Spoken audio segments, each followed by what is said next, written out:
Oke, assalamualaikum warahmatullahi wabarakatuh. Kita akan buka dengan soal ini yang ditugaskan kemarin. Jadi ini adalah suatu ester yaitu metil siklohexanoat.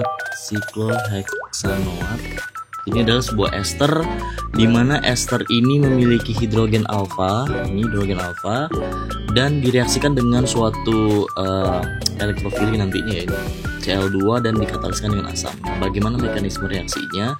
Yang terjadi adalah reaksi alfa halogenasi. Nah, kita tahu di sini ada posisi hidrogen alfa yang akan bersifat asam, tapi sebelum ini bereaksi, maka langkah pertama adalah melemahkan sistem karbonilnya dulu. Sistem karbonil ini dilemahkan sehingga nantinya akan mudah hidrogen ini akan diambil oleh suatu basa ya. Oke.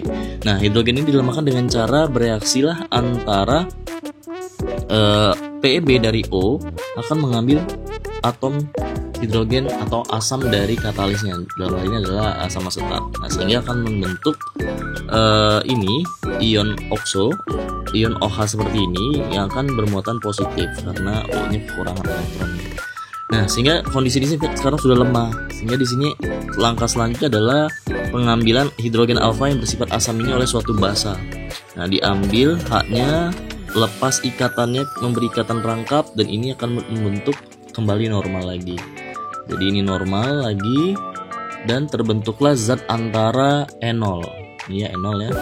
Ada alkena dan OH, alkohol. Jadi enol. Jadi zat antara enol terbentuk dan kembali katalisnya terbentuk.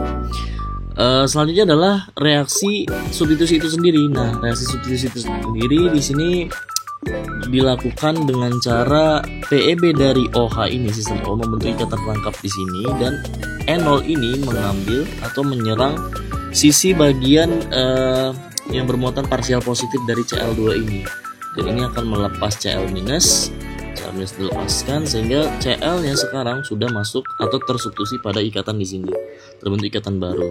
Nah, di sini terbentuk lagi ion seperti ini yang tidak stabil, plus distabilkan dengan Cl yang negatif hasil lepas dari Cl2 tadi ya, diambil H-nya sehingga menghasilkan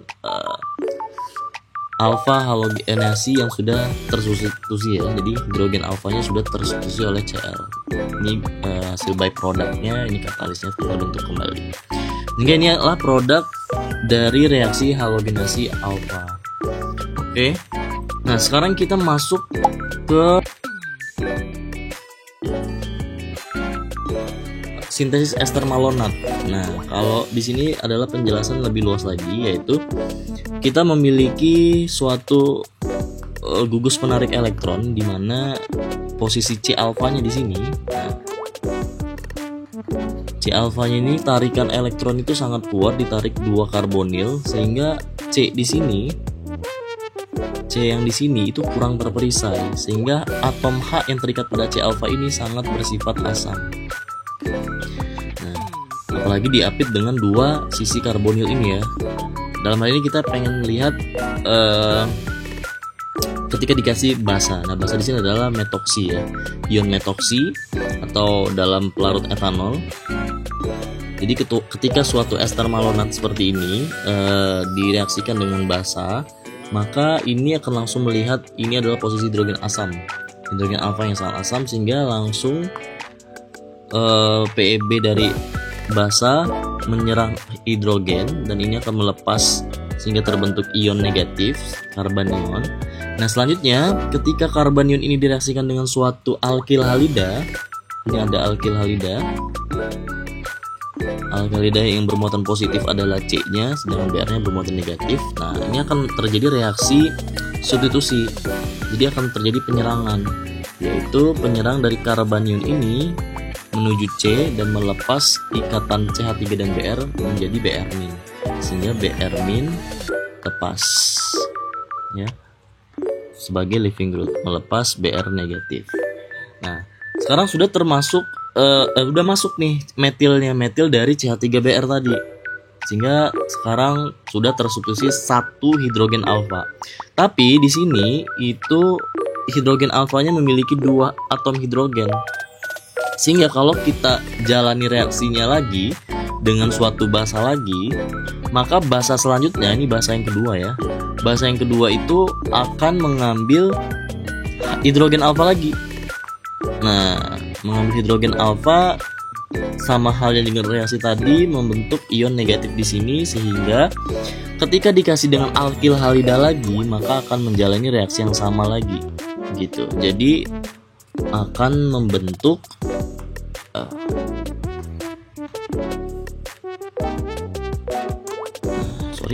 nah di sini akan membentuk, masuk lagi CH3-nya. Sekarang sudah tersubstitusi, tadinya hidrogen alfa, sekarang 2 hidrogen alfa sudah tersubstitusi. Jadi ingat, kalau misal ada hidrogen alfanya 2, maka dia akan bisa menjalankan 2 ekivalen dibasahkan.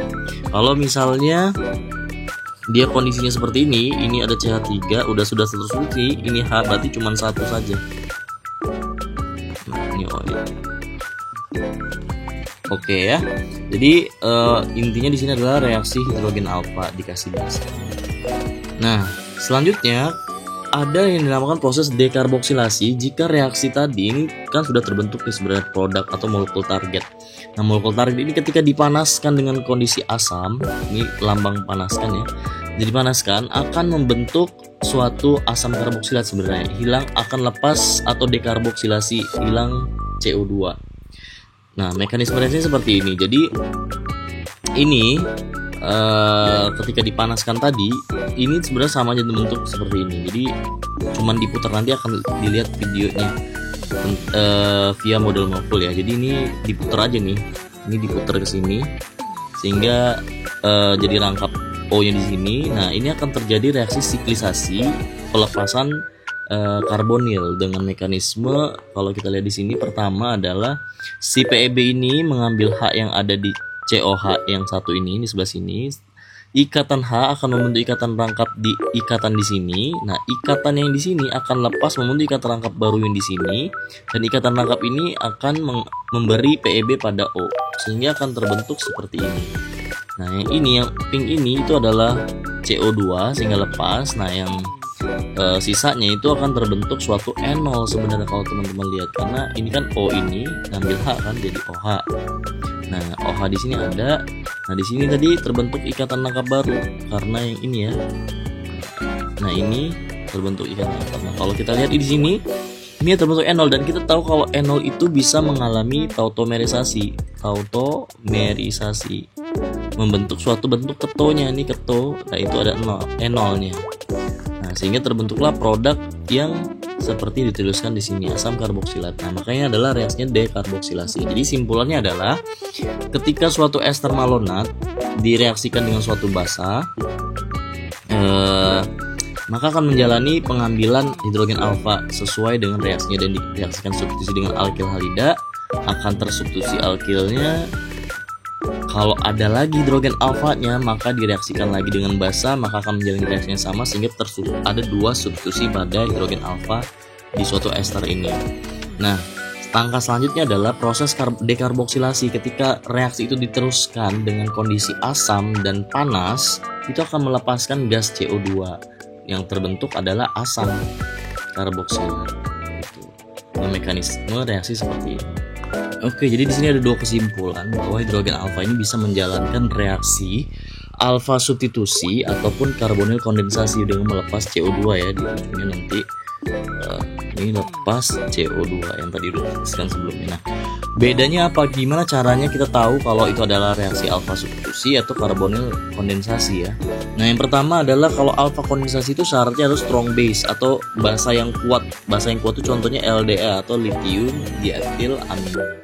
Nah, jadi ketika dikasih LDA, maka reaksi akan menjalani reaksi seperti biasa. Hidrogen alfa mengambil basa tersebut mengambil hidrogen alfa membentuk karbanium di sini, karbanium akan. Nah, kalau dia menjalankan reaksi substitusi, itu adalah bahan dasarnya adalah alkil halida. Nah, ini akan menjalankan reaksi substitusi seperti biasa.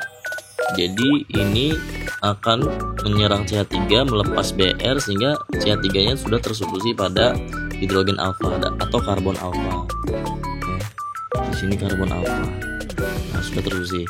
Kalau karbonil kondensasi itu dengan weak base atau basa yang lemah ya, seperti kayak contoh basa-basa yang sederhana yaitu natrium metoksi. Misalnya dengan ion metoksi ini dia akan menyerang atau mengambil hidrogen alfa untuk karbanion. Nah, di sini substrat yang diserangnya itu adalah dalam bentuk karbonil atau senyawa dia sendiri ataupun persenyawaan karbonil ya.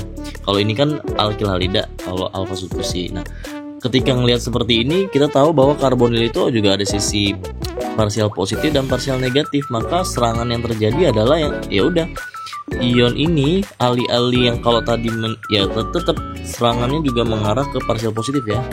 Maka akan mengarah ke sini, ini lepas sehingga akan terjadi reaksi atau ikatan baru di sini. Terbentuk ikatan baru di C alfanya dengan substrat ini. Nah, substrat itu digambarkan seperti ini. Nah, sehingga kalau dikasih proses selanjutnya diasamkan, maka terbentuk OH, maka terbentuklah alfa beta hidroksikarbonil. Ada hidrogen alfa, ada pada posisi betanya itu ada hidroksi. Maka ketika dipanaskan dengan katalis asam ataupun basa, itu akan membentuk suatu alfa beta keto tak jenuh. Ini namanya adalah alfa beta keto tak jenuh. Gitu ya, jadi namanya adalah alfa beta keto tak jenuh untuk alkena dan melepas CO2. CO2 tadi kita sudah menjelaskan mekanisme reaksinya seperti apa di itu. Nah, tetap aja ini kan simpelnya ya. Kalau ingin tahu mekanisme tadi, intinya dia tetap harus melewati suatu enol kan. Ini hidrogen alfa. Jadi ada suatu basa, anggaplah OH- di sini. Sebelum ada basa, jadi ada katalis asam dulu kan, ingat. Jadi ini mengambil H+, selanjutnya akan membentuk ion seperti ini. Nah, ini baru bisa dikasih basa. Ini akan menjalankan reaksi pengambilan hidrogen alfa, terbentuklah enol. Seperti yang kita tahu. Jadi tahapannya harus melewati enol. Ya, terbentuk enol.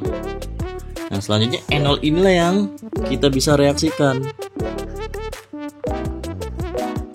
Entah dia mengalami reaksi substitusi kalau dengan X misalnya. Ya. Maka ini akan kasih ke sini, menyerang. Nah, ini terjadi reaksi substitusi. Atau dia menjalankan reaksi kondensasi. Kalau kondensasi berarti lawannya adalah suatu seperti ini. Nah, maka ini tahapan reaksinya kasih ke sini. Nah, ini menyerang ke sini. Nah, ini kalau mekanisme yang benarnya melewati ion enolat ya. Nah, ini seperti ini mekanismenya.